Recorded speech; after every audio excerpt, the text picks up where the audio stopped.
Manchester United are back on top, or at least that is what the headlines want you to believe, because suddenly the noise around Old Trafford feels louder, the wins feel bigger, and the optimism feels real again.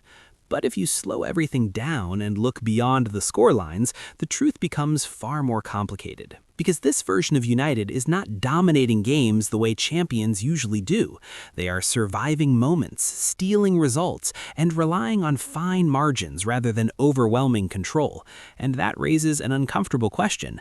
Are United actually back, or are we being sold a carefully edited story built on nostalgia, hope, and selective stats?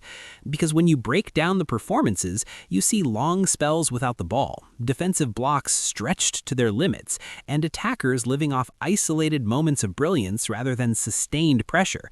And yet, the table says progress, the points say improvement, and the narrative says revival. But history has taught us that Manchester United are the masters of illusion when it comes to momentum, because we have seen this movie before: short winning runs followed by reality checks and hype cycles that collapse the moment elite opposition apply pressure. And that is where the fear creeps in, because true dominance is not about grinding wins against mid-table sides. It is about imposing your identity regardless of the opponent. And right now, United still look reactive rather than proactive. Win feels like proof that the suffering is over, even if the performances suggest otherwise. And the media feeds into it because of uncomfortable truths. And it is easier to shout that United are back than to admit they are still. And yet, here's the twist, because being back does not always start with dominance. Sometimes it starts with resilience, with learning how to win ugly, with collapsed under. And maybe that is the real progress that is being overlooked, because while this team is far from perfect, they are no longer folding under pressure. They are no longer conceding late goals with panic in their eyes, and they are no longer completely lost when Plan A fails. Towers, and patience is something United fans have not had in a long time. So the real question is not whether United are back on top today, but whether this version of United is building towards something sustainable or simply riding another wave of illusion.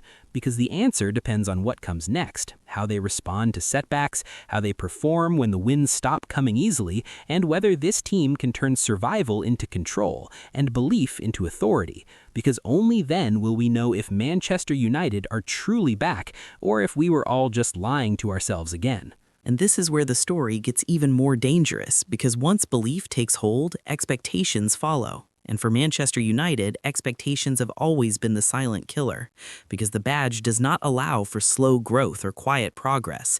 It demands instant greatness, and that pressure can either forge a team or expose it.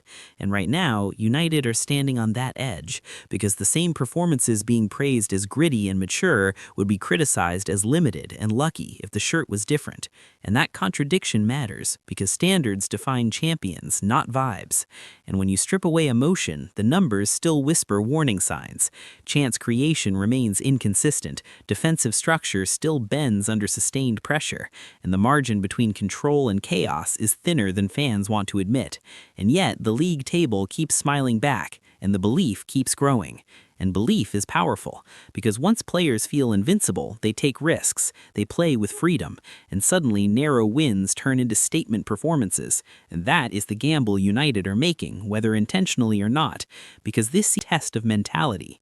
Can this squad can they lose a big game without spiraling? They dominate, because those are the moments that expose frauds culture. The body language is different, the react, and that is not an accident, because teams do not suddenly stop feeling sorry for themselves unless accountability has entered the not trophies, not dominance, but discipline, because discipline survives bad days.